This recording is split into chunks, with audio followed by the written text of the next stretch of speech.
nous allons dire un petit mot pour ce soir de l'éclipse lunaire. Alors, il faut savoir d'abord que c'est un phénomène très particulier et que, bon, évidemment, j'ai pas tout regardé, mais c'est pas tout à fait exactement ce qu'on trouve, en tout cas le plus couramment sur Internet. C'est pour ça que je voulais en fait faire un petit post là-dessus. En fait, la Terre se retrouve alignée sur Lune et Soleil. Et en vérité, cela renvoie dos à dos deux énergies qui normalement doivent collaborer. Ce qui veut dire en fait que cela coupe net la relation entre Soleil et Lune. Parce que nous, terriens, nous sommes constamment en fait sous la lumière du Soleil. Soit c'est la lumière du Soleil directe, soit c'est la lumière du Soleil reflétée par la Lune qui nous permet en fait, si vous voulez, de faire croître les choses. Donc vous savez évidemment que le principe du Soleil c'est un principe Yang, que le principe de la Lune c'est un principe Yin. Donc qui dit Yin, qui dit Lune, dit principe nourricier, principe qui fait grandir, principe qui développe, qui dit Soleil, dit impulsion, dit dynamisme. Donc là, nous nous retrouvons en fait dans un phénomène de vide. C'est comme si la Terre, tout à coup, était abandonnée, seule, aux puissances de la Lune. Donc, les puissances de la Lune se retournent, puisque c'est une éclipse lunaire, les puissances de la Lune se retournent contre nous et font grandir quoi? Eh bien, nos émotions négatives, donc ça on le trouve, notre karma, c'est-à-dire que là où en fait il y a une éclipse lunaire, à un certain moment, c'est la porte ouverte à un afflux karmique très important, donc qu'il faudra transformer. Qui dit karma ne dit pas forcément quelque chose de négatif, mais dit quelque chose qu'on doit transformer constamment, si vous voulez. C'est comme une matière brute, en fait, qu'on doit remettre en œuvre. Donc, on dit au Japon que dans cet interstice, sans luminosité, le soleil, d'abord, pourrait bien ne jamais revenir. C'est-à-dire qu'il y a, en fait, un changement dans les pôles magnétiques des éléments, et qui fait, en fait, si vous voulez, que nous, en tant qu'êtres humains, qui sommes en vérité, nous sommes très très sensibles à ça, tout à coup, si vous voulez, il y a une espèce d'angoisse qui monte en se disant « et si c'était la fin du monde ?» Peut-être que la fin du monde est arrivée comme ça. Donc il faut savoir que les éclipses, qu'elles soient solaires ou lunaires, ne durent jamais très longtemps. Je crois de mémoire qu'une éclipse lunaire ne dure jamais plus d'1h30 ou 1h40 et qu'une éclipse solaire, c'est moins d'un quart d'heure. Ce qui veut dire que nous sommes complètement intolérants en tant qu'être, donc être naturel, être animaux, être humain, nous sommes complètement intolérants à cette rupture en fait de connexion entre le soleil et la lune. Qu'est-ce qui se passe d'un point de vue, j'allais dire, symbolique ou d'un point de vue réel, c'est que les esprits errants, en fait, surgissent par tous les interstices non bouchés, en fait, de nos âmes et de nos vies. Vous voyez, c'est comme s'il y avait un disjointement, comme une porte qui fermerait mal, et en fait, tout un tas de choses qui ne devraient pas avoir à sortir, sortent. Ça veut dire que nous avons énormément de choses, en fait, à régler, que, j'allais dire, normalement, nous n'avons pas à régler dans le cadre d'une vie courante. Ce qui veut dire, si vous voulez, un énorme afflux, une grande puissance, etc., etc. Donc, il y a 3 moments forts dans une éclipse. Il y a avant l'éclipse. Donc, je vous avais fait un petit post là-dessus. Donc, ça vous permet, en fait, de tester votre sensibilité. C'est-à-dire que plus vous êtes affecté, c'est-à-dire que plus vous êtes nauséeux, fatigué, déprimé, malade, angoissé, plus ça signifie, en fait, que vous êtes connecté et que vous sentez en fait que quelque chose d'essentiel est en train de se produire. Donc si vous êtes couché malade, très très mal depuis quelques jours, une 8aine de jours, vous pouvez chanter de joie en vous disant que vous êtes un être élu entre les élus et que vous avez donc une intuition formidable. Voilà. Qu'est-ce qui se passe? En fait, il y a un événement essentiel qui va se produire. Donc lequel?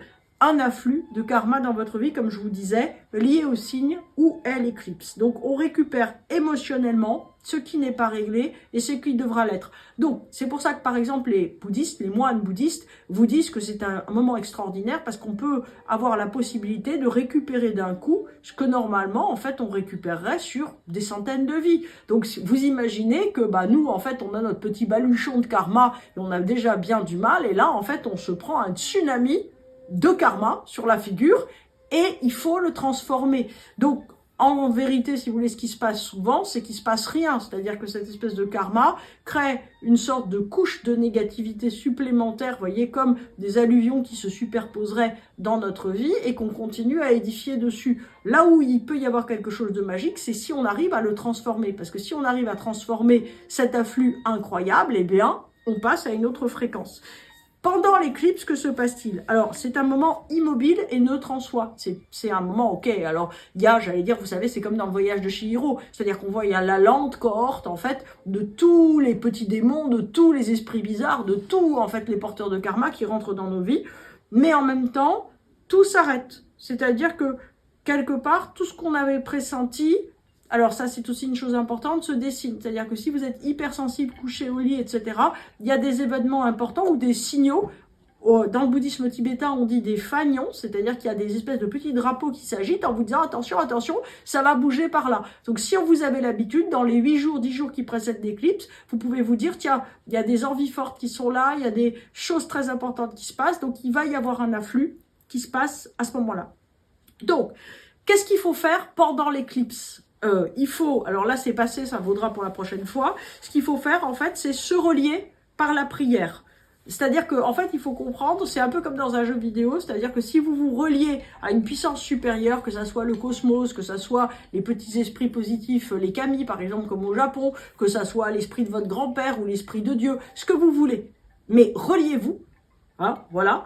Parce que, en fait, à ce moment-là, 90% du karma sera shooté. En fait, si vous prenez un bon allié, voilà, si vous prenez, j'allais dire, une puissance importante à vos côtés, et que vous décidez consciemment de transformer cette masse, c'est-à-dire que vous regardez l'angoisse qui vous arrive et vous dites, non, c'est pas moi, je sais, elle doit me traverser et m'amener plus loin, et ben, vous prenez la gamme, la vague, et ça marche. C'est un petit peu comme une sarbacane, vous voyez, qui serait très efficace, une sarbacane anti-mythe, vous voyez, on imagine, comme ça, vous visez les mythes et tout va bien. Bon, si vous vous laissez par contre aller à vos émotions pendant l'éclipse, on vous dit, ah, je me sens très mal, comme je suis triste, etc., aux idées noires, aux ressentis, attention, parce qu'il y a un risque de démultiplication. Là encore, j'ai envie de dire, rien n'est neutre dans l'univers, c'est-à-dire que soit vous réagissez positivement en vous disant chouette, c'est une occasion de transformation et d'avancement, etc., et vous comprenez ce qui se passe, soit vous subissez et à ce moment-là, bah ça grandit, voilà.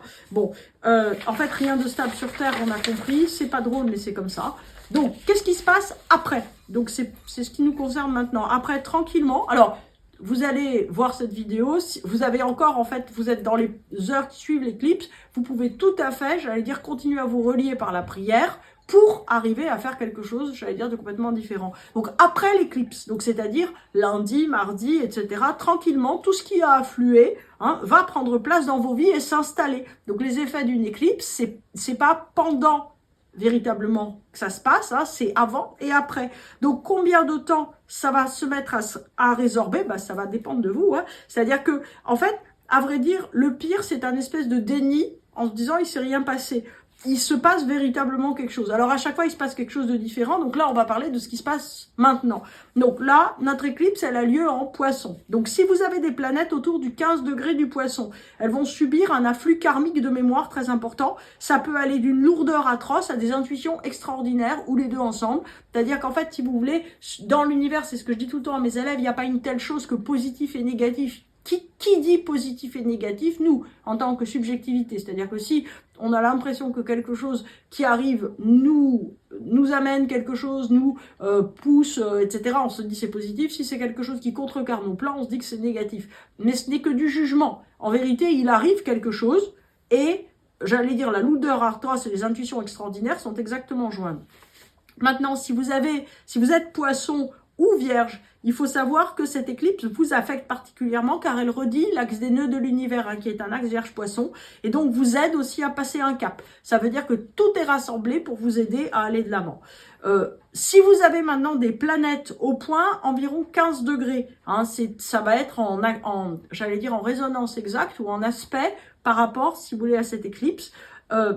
Ça apporte en fait un message particulier pour le point impacté. L'aspect en fait vous explique comment vous le recevrez, c'est-à-dire que si c'est un carré ça sera difficile, si une opposition c'est difficile, si c'est un trigone c'est positif mais c'est toujours difficile, mais en fait si vous voulez ça fait un afflux beaucoup plus fluide, comment on le prend ça dépend. En fait la maison en tout cas qui contient le signe majoritaire du Poisson, c'est-à-dire techniquement celle qui contient le plus de degrés dans votre thème, est celle où le karma devrait être traité. Donc ça, même si vous connaissez pas bien l'astro, vous pouvez compter en fait sur votre carte du ciel que vous générez sur AstroThème, vous regardez combien de degrés il y a sur le signe du Poisson et où est-ce que c'est majoritaire. Si c'est pas majoritaire quelque part, et à ce moment-là, vous vous mettez sur Saturne par exemple, ou Vénus, ou qui sera en Poisson pour vous, et à ce moment-là, vous savez que c'est cette planète-là qui sera affectée.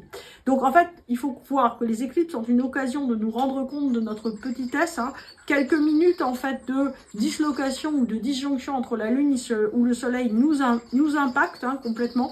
Donc ceci veut dire qu'au-delà, j'allais dire, voyez, d'une d'une disjonction très courte, en fait, comme je vous dis, de quelques minutes pour le Soleil et de moins de 2 heures, en fait, pour la Lune, nous ne saurions vivre. En fait, nous ne saurions vivre sans le Soleil, qui est une source de vie, et sans la Lune, qui génère et accueille, crée la fécondité, cette fécondité étant, en fait, ce qui nous permet de nous sortir du karma. Je vous souhaite une très très bonne éclipse de lune.